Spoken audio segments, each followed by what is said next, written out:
Welcome to the third Israel at 75 webinar presented by the Center for Israel Education.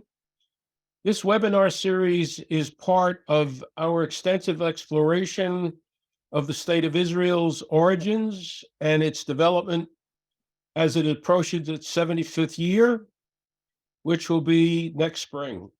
We have collected interesting materials, thought-provoking lists of individuals who helped make the state and sustained it. We have an international student contest for those of you who want to participate.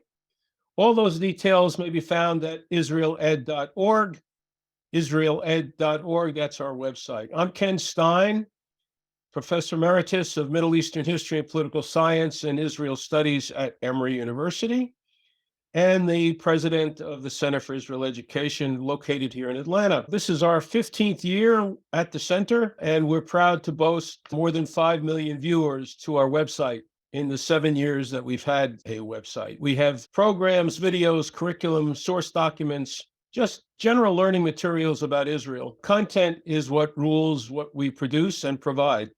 Our previous two webinars in this series, one done in November and one done in December, one was on U.S.-Israeli relations, and the second was on 1945 to 1949, the background to Israel's engagement with its Arab neighbors. We look inward today to take a look at Israel's multifaceted development of culture. First Zionist and then Israeli cultural development helped sustain Jews who came to the land of Israel and developed a national identity. It was a culture that generally merged with the one that had come previously, sometimes easier and sometimes more difficult. Jewish elements played a role in Zionist and Israeli culture, as did the culture of where these Jews may have come from, since they were dispersed and scattered throughout the Mediterranean and into Eastern and Western Europe. It's crucial to remember, I believe, that modern Zionism, from its beginnings in the 19th century, Jews put up their hand and said, we're going to take destiny into our own hands. We're going to change our political, social, and economic condition. And when they came to Eretz Israel in very small numbers at the end of the 1800s, they brought with them the sense of the culture from where they had come. And in addition, there was a discussion within Zionism about how cultural should Zionism be? Should it just be a cultural center, as Chad Am had suggested? Or should it be a political center, as Theodor Herzl and Max Nordau advocated? And then there were those who said, let's find a synthesis between the two politically. And I think the word synthesis is a good way to describe the evolution of Israeli culture as well. You may want to use the word melding, you may use the word mosaic, but it's fair to say that Israeli culture has been dynamic over the years. Hebrew was renewed from a language of the synagogue into one that was used in the vernacular. Sometimes it was easy for people to adopt that Hebrew language. Other times it was very difficult for people who had come speaking German or Arabic or Russian to even accept the fact that their children were speaking to them in a language that they didn't really know. This all has to do with what the target culture was and what the immigrant culture was. And we'll talk about that today with three very eminent scholars. I'm delighted to have us here today with Eli Sperling, Susan Fraiman, and Arieh Saposnik. Arieh Saposnik comes to us from Ben-Gurion University. He's a historian of Zionism and nationalism. He studies the construction of Hebrew and national cultures, particularly national cultures in general, and Hebrew culture, Zionist culture specifically. He's the author of Becoming Hebrew, The Creation of Jewish National Culture in Ottoman Palestine, and Zionism's Redemption, Images of the Past and Visions of the Future. He's the founding director of the Nazarian Center of Israel Studies at UCLA before he went to Ben-Gurion University. He's currently working on a book that explores the modern efforts to reshape the Jewish relationship to space and place. It's a pleasure to have Ari here also as the president of the Association of Israel Studies, a job that he has certainly taken with great zest and verve. Dr. Fraiman is a Jewish and Israeli art specialist. She's a former collection manager at Yad Vashem, an exhibit curator at the Jerusalem Biennial, and she lectures at the Hebrew University on art. She also participated in our Center for Israel Education workshop this past July, where she contributed a very fine webinar on the variations of Israeli art in contemporary Israeli culture, and that's available also on our website. I'm also pleased to include Eli Sperling. Eli is a specialist in Zionist and Israeli music. He studied with Arieh at Ben-Gurion University, and he worked at the Center for Israel Education and the Emory Institute for the Study of Modern Israel while he earned his PhD. He also recently has taught at Duke University. He taught at Emory for a little bit, and he's presently an Israel Institute teaching fellow at the University of Georgia. His book, Singing the Land, Hebrew Music in Early Zionism, will be published by the University of Michigan Press, and a word of personal prerogative. Those of you who use our CIE website need to know how valuable Eli's contributions were to our development. He helped shape and write many of the materials which we find, and we're forever indebted to him. To begin with, I'd like to ask Eli, Susan, Arieh to give us a broad introduction from their points of view on how they define Zionist and Israeli culture and its origins. If you would, Eli, start us off on a look from Pluto, a look from 30,000 feet of what Zionist and Israeli culture is. In the broader sense, we're talking about the evolution of a national culture. In the context of pre-state Zionist culture, this was dominantly a culture that was comprised of many different pieces brought by largely European immigrants coming to Palestine in the late 19th, early 20th century. We, of course, had small groups of Jews from Ottoman and Muslim lands that came. And as you noted, this was an amalgam of already forming national cultures in Europe. This was also a process of forming something new and synthesizing aspects of emerging national cultures in general in Europe. This included folk culture, folk dances, music culture, the broad spectrum. We were actually speaking earlier that this actually took institutional form very early by way of the Bezalel Art Academy in 1906. And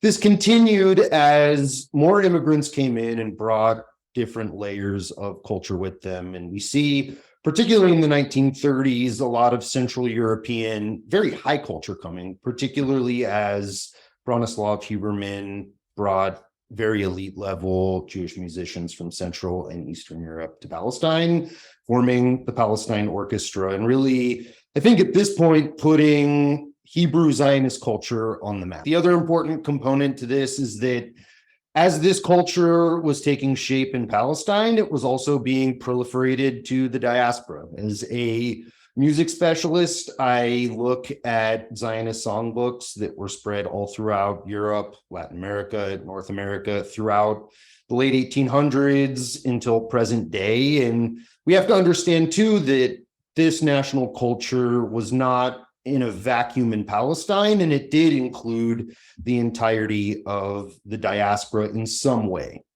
Now, as we get to the Israeli period, we also see the influx of Jews from Muslim lands that add Eastern elements, certainly that existed prior, although as Dr. Saposnik so articulately argues, in the pre-state period, it was mostly a European conception of the East being brought into Zionist national culture as it emerged. And then, of course, as the population doubles with Jews from the East and different Muslim lands, they bring with them their own cultures that often challenge the expectations of Europeans. Okay. And this is where we have ourselves today. Susan, add your take to that definition, if you would. I agree with what Eli said. What's unique about the Israeli art scene, and now I'm going to focus mostly on visual arts, that's my specialty, is that we have a starting date for visual art in the land of Israel or in pre-state Palestine, and that's 1906, when Bezalel was founded by Boris Schatz. Now, why was Bezalel founded? When you think about it, the first real Zionist institution, the kibbutz, was only founded in 1910. Degania was only founded in 1910. So what's interesting about Bezalel is how did that come to pass and why was it so important? And I think that there were several reasons for this, one of which was that the cultural Zionists, as Eli has mentioned, were very interested in cultural regeneration of the Jewish people in general, and art was seen as one of those ways, in the case of visual arts. And in fact, Martin Buber said at the Fifth Zionist Conference, a nation without art is not a nation, which is a fascinating point. And people felt that not only would we have a new artistic language would be generated by us in our own land, our own unique artistic language, which is, again, as Eli said, it was a period where everyone was talking about nationalist schools of art, literature, music, and so forth, which today we don't talk about so much. But also it was seen as the rehabilitation of the Jewish people. The Jewish people will be rehabilitated. We will become a nation like other nations. Just like we'll become a nation like other nations when we're agriculturalists, so too we will become like other nations when we become artists. The other interesting element about Bezalel was that even though it was an art academy, like we think of art academies where people learn drawing and sculpture and all this, it was also a craft academy with some 30 departments in its heyday. And it was expected to be a place of economic independence as well. In other words, by learning a craft and a trade, the population of Jerusalem, which was very indigent at the time, most of the Ashkenazi Jews were receiving money from European Jews. They were on the Chalukah. It was a way of achieving independence, financial independence. And Arthur Rupin writes about this in a fascinating essay from 1907. So Bezalel had a two-pronged purpose. One was art to rehabilitate the Jewish people, but also to finance the Jewish people, finance the Jewish settlement in the land of Israel. So that's fascinating in and of itself. Now, Bezalel and that formula only lasted until 1929. It reopened in 1935 under the leadership of Joseph Butko, who brought in European ideas. There was an influx of German immigrants at that time, as in the 1930s, for obvious reasons. And they brought with it the German design ideas from the Bauhaus School and so forth. But Bezalel exists continuously since 1935. We'll pick up the art evolution after 35, after I get Arieh's introductory remarks. First of all, let me also thank you, Ken, for inviting me to participate. It's a particular pleasure. I have to throw in a quick personal note because I first met Ken, I think, when I was a very fresh PhD, and Ken was very supportive as I was trying to create a career. And many years later, through Ken, Eli Sperling showed up as a doctoral student here at BGU. And so we have 3 generations here. So this is a nice gathering. Now, let me pick up on something that Susan just said also, in the notion of the regeneration of the Jewish people through culture and art. And in fact, I want to begin by saying something that may be counterintuitive, right? We think of Zionism as the movement and the idea for the creation of a Jewish state in Palestine. I actually want to argue that, in fact, cultural regeneration, the cultural revolution, was the main goal of Zionism. Statehood was the means to the end, not the end itself. But let me add another aspect to this and say that the two ideas, okay, both the idea of a Jewish state and the idea of a Hebrew culture, were so improbable when they were raised. Theodor Herzl, as we all know, the people around him said, Theo, take a vacation, you've lost it, when he publishes The Jewish State. And the idea of actually Hebrew becoming a vernacular, as you mentioned, Ken, and having an entire culture built around it was at least as improbable and absurd at the time. You had to be crazy to believe it was possible. And it's quite striking how in such a short historical span, both of those things became realities. A few other quick points. The land of Israel obviously was central to this. This is something that Zionism borrows, of course, from traditional Jewish culture, right? We can think about the land of Israel, I would argue, as a central axis of much of what traditional Jewish culture in its many manifestations was about. And I like to think of a sort of accordion-like motion over the centuries of Jewish life, in which sometimes when we talk about the land of Israel, we're talking about a sort of symbolic, metaphorical, spiritualized notion. Sometimes we're talking about the concrete land. And Zionism comes and says, these two need to be wedded together and become the basis for this cultural revolution. Okay. Now, this feeds into another central theme that I want to stress here, and that is the poles of exile and redemption. Exile is probably the dirtiest word in the Zionist lexicon. And when I talk about a Zionist culture being or Hebrew culture being the central aim, I also wanted to stress that much of that culture, its central axis was not only the land of Israel, but the land of Israel as a site of redemption. And when I say redemption, again, it's a big word. I'm happy to take all sorts of questions on this. I want to distinguish redemption from messianism, first of all, and I can elaborate on that. And when I talk about redemption in Hebrew culture, we're talking about redemption of the individual Jew, redemption of the Jewish nation, redemption of the Jewish land, a human redemption of humanity as a whole, and in some versions of Zionism, a cosmic redemption. In other words, putting something aright that in the cosmos has gone wrong. One quick quote to drive home my point that culture and redemption were really the ultimate aim and statehood is the means. This is from a minor figure in the history of Zionism, a guy by the name of David Ben-Gurion. You might have heard of him. He says, 1950-something, shortly after the state is created, the miracle that has taken place in our generation is that the vehicle has been created for the fulfillment of the redemptive vision. Right? Here's the guy most closely associated with the establishment of the state, and he tells us the state is the vehicle for fulfillment of the redemptive vision. A couple of the words that the three of you have used. Eli used the word synthesis. We've heard the word rehabilitation. We've heard the word redemption. It seems like there's a cultural coagulation of blood coming from different parts of the Jewish body writ large in the 18th and 19th century. Susan, I cut you off in the 1930s. I want you to continue there.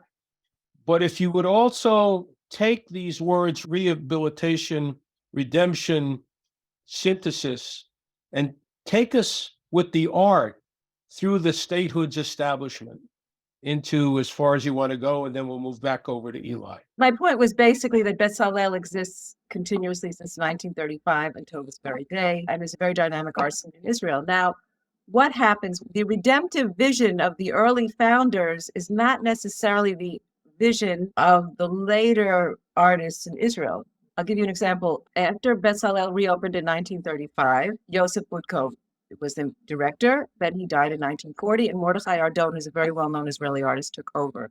And Ardon, in one of his speeches to the students, stressed to them the importance of learning the Hebrew letter. That the Hebrew letter has with it mystical importance. And Ardon was not a practicing Orthodox Jew. Nevertheless, he used Jewish sources very widely in his work, but he wasn't an Orthodox Jew the way one might define it today. But he gave this speech to his students. So when you talk about redemptiveness, I do believe, yes, that there was that element even in Bezalel in the 1940s and through the 1950s. Having said that, in 1948, the state was founded and there was a split in the art movement in Israel. One group wanted to have abstract art, to be like artists around the world. In other words, go in the direction of the universal. While another group wanted to go in the direction of the particular, art that was influenced by social problems in Israel and so forth. So this is a very interesting split that happened right with the founding of the state, actually. So it's not, first of all, it's not monolithic, Ken. In other words, I can't say that there is a synthesis, certainly not at the beginning, when you think there would be. State was founded, you think there would be a strong one direction towards like a nationalist view of things, self-definition. And instead, the predominant art language in Israel until the 1980s was abstract art, which was a much more universal language. Eli, let's get your Zionist music out of the 20s, 30s into the statehood period. First of all, I think it's very important in the conversation of redemption to think about the experience of Jewish musicians, particularly in Central Europe and places like Germany, where figures like Wagner were really shaping pop culture around the world in many regards in a very anti-Semitic frame. We have, of course, Felix Mendelssohn, whose father had him and his siblings convert to Christianity and was still recognized in the music world as being, in many regards, incapable of achieving a certain level of greatness by virtue of his Jewish race as it was conceived of at that time. And by the 20s and 30s, we're starting to see Israeli musicians come in and play at the most elite levels. When Arturo Toscanini comes to Palestine to conduct the Palestine Orchestra in defiance of fascism in support of the Zionist movement. This musical prowess of Jews being displayed offered something that was core to this project of Zionist culture in proving to the world that those figures like Wagner, who said Jews were incapable for X, Y, and Z racist reasons of doing this, we see Jews in Palestine with Hebrew culture as the basis to bring all of these different people, ideas, and sounds together and put it on the world stage. And this continues as music really does institutionalize. We have the Palestine Conservatory that forms in the 30s and 40s. And this is really the structure that Israel builds upon to create, even today, some of the greatest musical minds in the world. Eli, very quickly, the Philharmonic wasn't established just to counter Wagner. No, it was not. Established because Jews had a need to express themselves through music. Of course, and had long developed beautiful heritages that are unique to Jewish music, in addition to, after emancipation, participating in the most elite levels of broad pop culture. And it wasn't the intention to prove Wagner or others wrong, or Hitler, who of course revered Wagner. It was a display of Jewish power in music, and almost this vein of muscularity like we see Nordau speak of in physical muscularity, but also mental fortitude. And for the musicians, it was, I think, a display of Jewish capability in this sense of being elite, and it only grew and continues today as we see Israelis flooding the best music conservatories in the United States. But at the time, it all had to be handled domestically. And Arieh, very much to your point, this project of forming not just culture, but having it be at the most elite of levels was something that many Zionists saw. And I want to make one final point here in terms of synthesis. It wasn't across the board that all Zionist cultural figures wanted to synthesize. In music, for example, there were schools of thought that wanted to continue to evolve Jewish music forms that were endemic to Eastern Europe, for example, and keep those traditions alive in Palestine as they were in Europe. And we saw many organizations that formed, for example, to keep certain Russian Jewish folk art alive in an unchanged way. But by and large, the musical scene indeed synthesized Jewish culture with global conceptions of culture and what that high level should, at least in music, sound like. All right, let me get back to this very interesting point you raised, that the culture led the state, or the culture led the politics. Why was that? Yeah, I think, first of all, it's a wonderful question. And I should stress we're talking about much of Zionism, much of the time, right? There are many different Zionisms out there. And, I would give two fundamental reasons. First of all, when we think about Zionism as emerging primarily out of a crisis of Jewish life, right? There's a wonderful speech by Chaim Nachman Bialik, right? The founding of the Hebrew University in 1925, where the image he uses, he says, we all know what happened to the strongholds of traditional Jewish culture. In the encounter with modernity, they have come crumbling down. Our people, he says, are standing on a pile of rubble, right? But he then goes on and he says what the founding of the Hebrew University represents is the building of a new house, right? He uses the word in Hebrew, bayit, right? Which also, we talk about bayit rishon, bayit sheni, bayit shlishi, right? The temples. And he says, when we come to build this new house, this new temple, what we need to do is to use those pieces of rubble that we are standing upon, right? In other words, we use the pieces of the old to rebuild the new. So in answering your question, there was this sense that Jewish culture had reached a point where it could no longer survive without undergoing the kind of revolution that Zionism proposed. That's one reason for why culture was so important. And adding to that, and this is really part of the same answer, the reason why Jewish culture could not survive any longer was, again, this dirty word, exile, galut. In the conditions of galut, in the conditions of exile, and I want to stress here, exile, galut, means not just a geographical reality of Jews being outside the land of Israel. but it's a spiritual reality, an existential reality. And that is what needs the corrective ultimately. And that's the fundamental motivation why culture really is the major focus. Did you mean to say that Jewish culture didn't survive, or did you mean it didn't survive in the manner in which it was brought to Palestine?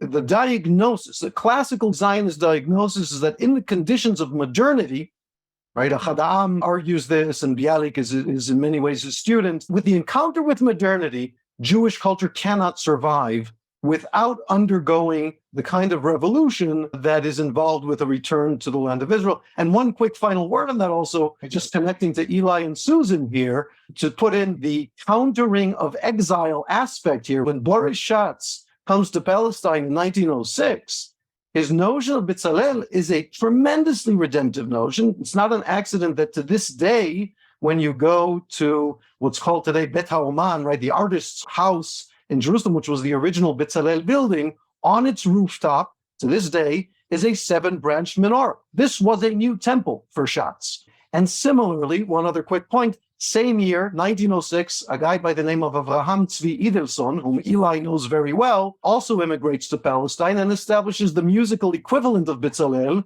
which is something called the Institute for Jewish Song, for Hebrew Song. He has a similar idea, right? Recreating an authentic Jewish Hebrew music, we will redeem Jewish culture, which has crumbled. Susan, take us through the idea of the Jewish component in Israeli art and how it is expressed after 48 and as far down as you want to take it.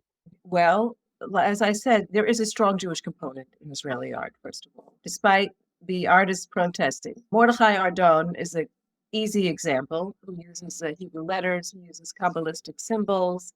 His works have a very mystical, he uses Hebrew text. His works definitely have a very mystical basis based on solid Jewish texts, I would say. He's probably our most famous example. Today, don't forget, up until, let's say, the late 1980s, religious people didn't really enter the Bezalel Academy of Art. I won't say nobody, ever, never. For instance, I know of a woman who graduated in Bezalel in the 1950s, 2 religious women, but they were in a traditional women's department weaving. So most religious people did not enter Bezalel. It wasn't a place for religious artists. However, today in Jerusalem, there's the Jerusalem Biennale, there's religious art schools now. So Jewish sources have entered Israeli art in a much bigger way now, but have always been present, I would say. But there was Jewish motifs in the 50s and 60s. A famous example is a work by Naftali Bezin, who did a work in 1957 that was in the wake of the massacre at Kfar Qasim, in the wake of the Sinai campaign. The work is called In the Courtyard of the Third Temple. So here he is referencing exactly what Arieh was talking about, that we're really building the third temple, not the temple with the sacrifice, but the third commonwealth.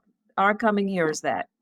And this kind of thing cannot happen. Blood cannot be shed in the courtyard of the third temple. Innocent blood. Tell us about the influence of the Mizrahi immigration into art, and then I'm going to ask Eli to do the same for music. What appeared?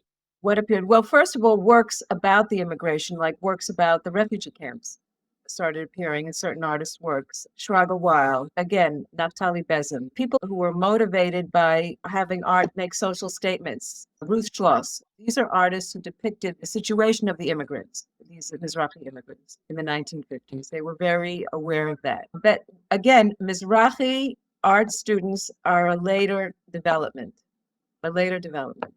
They do enter Bezalel, but later. One of the most important things to stress here is that the sounds, or at least figures like Avraham Tzvi Edelson, who came from Europe to Palestine and interpreted the sounds of those Jews from Yemen or other parts of North Africa and the Middle East. And of course, in the early Aliyot, there were even notable Yemenite musicians that came and brought certain sounds with them. But by and large, it was a European conception of what those Eastern sounds would really sound like and what they would signify in terms of maybe even providing a uniquely Jewish sound rooted in Palestine and the East. Now, in the late 40s into the 50s, when Israel's population doubles with Jews that are coming from Muslim lands who listen to Arabic and other Middle Eastern pop music, That is the liturgical music that they bring with them, is the popular music that they bring with them. And by and large, in the 50s and 60s, popular music in Israel was based more on European style folk music, classical music. Rock and roll starts becoming integrated into the Israeli musical lexicon. And Mizrahi music was by and large cloistered in the individual Mizrahi communities, in the synagogues, in life cycle events. And slowly, bootleg recordings become available in the 60s and 70s at bus stations, but it is not really until the ascendancy of Likud and the outreach to the Mizrahi community. I don't know if there's a direct correlation, but the first major Mizrahi albums released in Israel occur in the late 1970s, surrounding the, let's say, political agency given to the Mizrahi community in voting for Likud. And it's the 70s and 80s that we really see Mizrahi sounds from Mizrahi artists coming to the center and the fore of pop culture. I would argue now that the majority of Israeli pop music has some Middle Eastern component to it. And today we see it as extremely important in the Israeli sound. But in the 50s to 80s, there was indeed a very serious cultural negotiation in Israeli music. It's a representative of politics and society.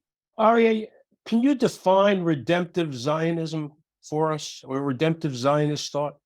In a nutshell, first of all, and let me stress also connecting with what Susan was talking about, I'm talking about what we would call secular Zionists here, right? Whatever that word means. And as we know, that word is more complicated than we used to think. But I'm not talking about religious Zionism. In this context, they had their own version of redemptive or messianic vision.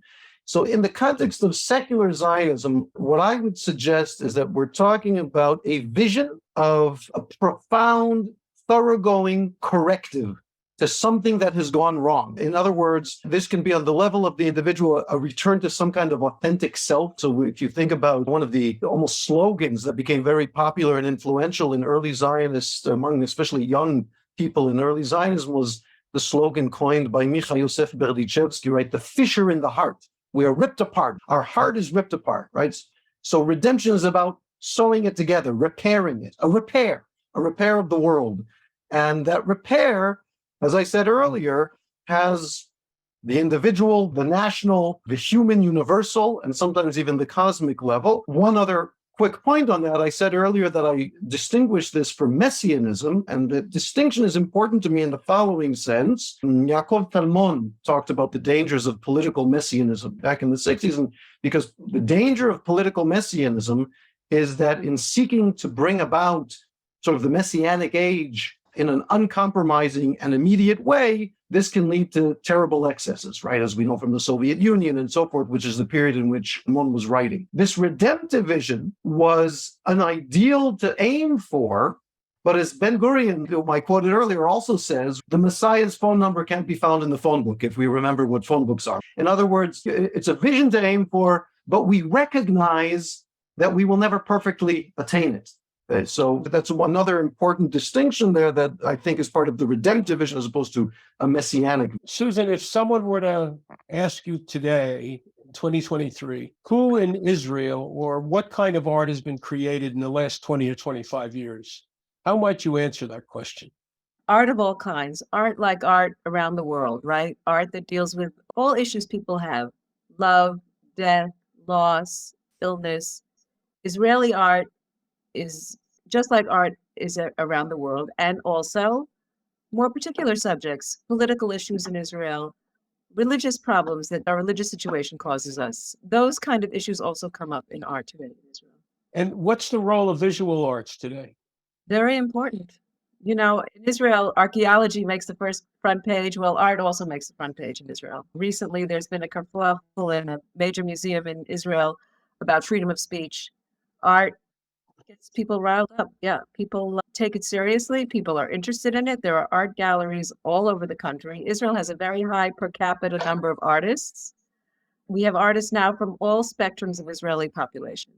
We have Russian artists, Ethiopian artists, Israeli Arab / Palestinian artists, ultra-Orthodox artists. everyone is represented in the Israeli art world. Eli, a lot of people concerned about how politics influences art. How will the agenda of a government, whether it's this one or earlier ones, actually affected the way artists reacted, whether it would be those in the literary field, those in the musical field, those in the visual arts field? How does one influence the other, if at all? I think we can safely say that in any society, music is going to represent different segments of that society. Likewise, music is an industry, right? If an artist wants to actually have a life and work and have other people listen to their music, they're writing it to an audience that they know is going to hopefully identify with it. And if they are successful, they'll build a base. Now, in the case of Mizrahi music, for example, there's a wonderful article in Haaretz called The Greatest Protest Song of Israeli History. And it was talking about a figure named Joe Amar, who was a wonderful chazan pop singer who felt very frustrated with the way that the Labor Party and the Ashkenazi Israeli left establishment was treating Mizrahi music, Mizrahi immigrants, culture. Now, he ends up leaving and moving to Long Island, where he had a pretty successful career as a conservative cantor. But we see a lot of protest songs coming from the Mizrahi community being leveled at the labor establishment. And today we're starting to see different reactions where the more right-wing government, and I do not know what is going to happen with Miki Zohar as the culture minister, but we're seeing, at least in the last week, quips about similar policies that his Likud predecessor, Miri Regev, who now, of course, is taking over Merav Michaeli's position as the transportation minister. But it seems that we're going to see very similar policies in terms of trying to stymie music seen as not in the national interest of Israel. And that is going to create backlash from the left. And I think we're going to see a continuation of artists like Tamer Nafar in the Palestinian-Israeli national camp trying to push against the government. Likewise, the Israeli left, and maybe those who agree with the direction of the government writing songs of adoration. But we've seen all these trends throughout Israeli history. And so I think it's more of the same. Let me ask both Arieh and Susan. Arieh, when did you get to Israel? It depends which round. My family first made Aliyah in 1972, but then I was back in the US for many years. I came back here, most recent round in 2013. Okay. And Susan, And made Aliyah in 1977. if you look back on it, what's a major change or shift that has occurred in Israeli culture? One or two that you say are really distinctive from the time I got here. In general, the supplantation of Hebrew with English. There's much more. Look, the internet, we don't have to tell everybody this, right? The cultural influences from abroad are much more present in Israeli society. Well, I agree with Susan, and I think it's for good and for bad. I'll say something a little bit less optimistic, however, and that is that I think, I came here, as I said, as a child in the 1970s. I sort of caught the tail end of, the Eretz Yisrael HaYeshana, right? The old land of Israel. And I think the things that I'm talking about here, this redemptive vision, this national and humanistic, particularistic and universalistic at the same time, was still a part of the Israel that I grew up in as a child. I think our greatest challenge right now is to recapture that. I think we've lost a lot of that. I think the greatest challenge Zionism faces today is to recapture that and to, I would say, give the lie to both Zionism's detractors and some of those who claim to speak in its name, who cast Zionism as really little more than a xenophobic, exclusionary, chauvinistic patriotism. So, I think that's the major change and the major challenge. Arieh, we have one question. Can you define quickly for us the difference between the Jewish notion of redemption and the Christian idea of salvation? I know this is probably a seminar topic that could last for hours, so I'm going to ask you to do it on one foot. Okay, so I'll try to do it in 2 or 3 sentences. First of all, let me say that these visions of redemption were influenced by Jewish notions of redemption as well as by Christian notions of salvation and redemption. Of course, many Zionists grew up in Christian environments, right? So it's not surprising. The most fundamental difference, just looking even over the sort of the long span of history, is that Christian notions of salvation emphasize the individual, right? It's an individual salvation, whereas Jewish notions of redemption tend to be much more collective. But that's really a superficial sort of on one foot version. I'm going to ask each one of you to take a stab at something that isn't necessarily your major area of focus, but since you are cultural historians, I'm going to ask you each to give me a minute response or a little bit more. How would you say Zionist and Israeli literature has changed or has remained the same from the 30s and 40s into the statehood period? Taking a look at the major writers, or if not the major writers, the major themes which characterized Zionist literature and Israeli literature. I know we have to have an entire webinar on it, but I'd like to ask your opinion before we let you go. So you want to have a stab at it, Susan, to start with? I would say is that the early literature and art honors or emphasizes the need for sacrifice, for self-sacrifice. I think that's not a theme you're going to find today in the same way. You're just not. Those early literary efforts are quite ideological. Eli? I personally love using literature from the Zionist period and the state period into today in teaching. I think it's a very deep window into immigrant experiences, state interests. Depending on who you're reading, there are multiple ways to understand aspects of Israeli society. I tend to teach more statist literature in the early periods, figures like Shamir and those who wrote about the experiences of war. But in teaching immigration, figures like Eli Amir, the great Iraqi Israeli novelist, and into the 90s, looking at figures like David Grossman and others who write very expressively about Oslo and different periods up until today. I think one of the more unique ways we're seeing literature talk about Israeli society personally is looking at those Israelis from the former Soviet Union and a handful of, I think, very unique authors writing in Russian and in Hebrew about that experience of former Soviet Jews who are continuing to come into Israel amidst the Ukraine crisis. And so I tend to use that as a barometer of understanding some of the bottom-up dynamics of that community. But I think generally we find literature to be a very unique lens into a lot of aspects of Israel. But again, you would say it's both universalistic as well as particularistic. Yes, I think we have plenty about the universal Zionist experience, but like always, there are these very small particularistic niches that I find very important as well, but they need to be understood as such. Arieh? 3 quick points. First of all, I'll echo Susan. I think that the most obvious transformation is from a more mobilized, ideological, sort of collectivist-focused literature to a more individual focus. That's one thing. Another thing is, especially since the 1990s, with sort of the tribalization of Israeli identity, we see that reflected in literature as well, the sort of postmodern approach that we see in contemporary literature. And finally, since I earlier gave a less optimistic tone, let me give an optimistic tone here and say one of the most striking phenomena is that, you go back to the period that I studied, late 19th, early 20th century, when, as I said in my opening remarks, you had to be crazy to think that Hebrew could become a vernacular and you could have a whole culture around it.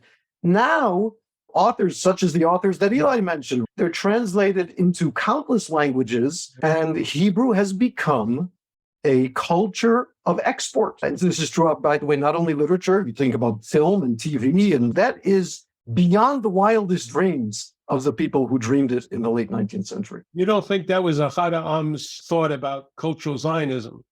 In fact, since you raised this, Ken, I know we were short on time, but I just have to say that in 1902, when Ahad Ha'am, one of the fathers of the modern Hebrew revival, comes to visit Palestine, goes to the Hebrew schools, he writes a column in which he says, look, it's really important to revive literary Hebrew, But let's not fool ourselves. People aren't going to be walking around the streets talking Hebrew. That's just not realistic. And then 10 years later, 1912, he comes back from his next visit and writes an article in which basically says, this is unbelievable. People are speaking Hebrew. That's the dramatic transformation. We hope you'll be able to continue your excursion and your exploration of Israeli cultures and its Zionist origin. I hope for each one of you, there's a measure of redemption and salvation in doing so. Susan, Arieh, Eli, thank you for joining us. It was most enjoyable and very enriching.